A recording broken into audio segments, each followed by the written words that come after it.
Hey loves, it's Brit, and in this video I'm talking about Mercury inconjunct or quincunx to Mercury in Synastry, what this aspect entails. So, Mercury is how we think and communicate, it's how our mind works, it's how we intellectually process our environment. So when we have Mercury making the awkward aspect of the quincunx or the inconjunct with someone else's Mercury, we have a very interesting interplay going on between our minds. We see the world very differently and we communicate very differently. Now, this aspect, the inconjunct or the quincunx aspect, is a lot more inward than, say, the square or opposition aspect. I've just done those videos right before this where the Mercuries are kind of like on steroids, I said, where we're just really trying to like get our point across and it makes our Mercury even more active. This is a more subdued influence on our Mercury. This quincunx can actually make our Mercury process more internal.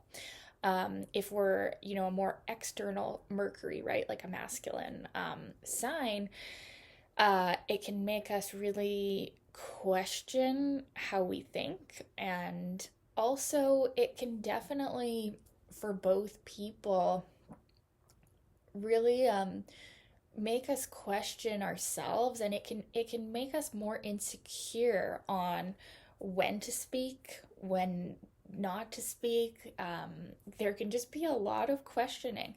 So sometimes what happens with this is that if we don't have other favorable Mercury aspects that are easier so that we feel like we can express that Mercury energy, sometimes people just won't talk with this aspect. Like if it's a dating relationship, someone will just stop texting back or yeah, like there can be weird mishaps of communication like that. It could be to do with texting, it could be do with phoning, or like just someone doesn't communicate because they just feel like they don't know how, and they can feel like even if they did, this person won't understand them, and so they hold it in.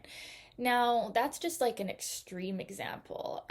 In most cases, we are going to still communicate, but even with this inconjunct, we can see like periodic lapses of communication where we just don't communicate for a while. And we could potentially communicate about deeper things, like maybe we have moon aspects going on or Venus aspects going on. But as far as just like the random day to day thoughts, which is more of what Mercury is just like the more, like what are you doing? What are you up to? What's up? Like we just don't talk about the more superficial things in this relationship. So you could actually end up speaking about some very deep and profound things, but you might not communicate about the more surface level things at all. And you could find with this inconjunct that the way you live your day to day lives is very different. You can find this person to be very peculiar, like you can find the way that they think and the way that they communicate to be just very different than what you do and what you're used to.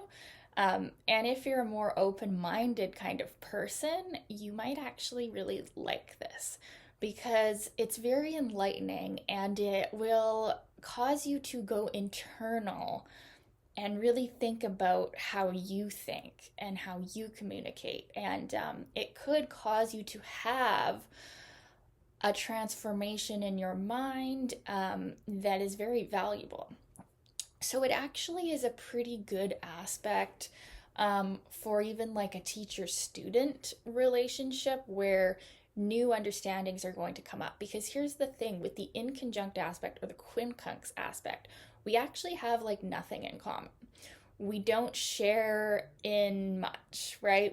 It's not like the opposition where we actually have some similarities. Even the square, we potentially are a little bit similar in our mode of expression, but the quincunx or the inconjunct aspect, we are not similar and we aren't going to be. So it's very interesting aspect probably for Mercury types or um, people that are ruled by Mercury, this will be pretty difficult. But for some people that are maybe more Plutonic or more Uranian, even like Uranus aspects, you might like to relate with someone who causes you to go to these depths and these interesting perspectives that just make you shake your head at times, like, what? But then later you go, aha, okay, maybe this person was onto something. And so there's that kind of growth. Um, the sixth house and the eighth house are sort of like the quincunx zones in the natal chart. So this inconjunct has an effect of making Mercury have a sixth house or an eighth house flavor. So the sixth house is about organizing your mind and your health, and it is about the day to day service work and wisdom in that. And then the eighth house is about transformation and depths and intensity and sex and merging souls. So, in the realm of Mercury being inconjunct to Mercury, this inconjunct, if you do coexist in a relationship over a period of time with this, you could end up transforming in those areas of your life. So, yeah, it's a really interesting one. It does commonly show up, though, in relationships that don't really get going because there is such an awkwardness of communication. Um, but in relationships that do end up happening, or in family relationships that are forced to happen, and in friendships, it can work probably the best too, because we're not needing to be living together and all around each other all the time. But if you do end up existing in a long-term relationship with this aspect, you'll have to realize that sometimes the communication will feel like it's at a standoff, like you're just not, you go internal, right? And so you might need to practice vocalizing more, but also you can meditate on, their Mercury and your Mercury, and understanding how they perceive, how they communicate, how you perceive, how you communicate, how it's different, so you can resolve, right? So when you know astrology, you are at such an advantage because you know these different elements that are going on here, and you can make an effort to adequately communicate what you are needing to communicate to this person, and recognizing that it won't always be heard. It will sometimes get a weird reaction, like what are you saying, right? But you can still communicate it, and you can understand where they're coming from, right? Which is a very different place than you, which can be very enlightening. So I'd love to know your experience of this aspect. If you've had it in your synastry before with someone, let me know in the comments. And thanks for your requests, you guys. Keep them coming in the comments as well. And thanks so much for watching. Talk soon. Bye.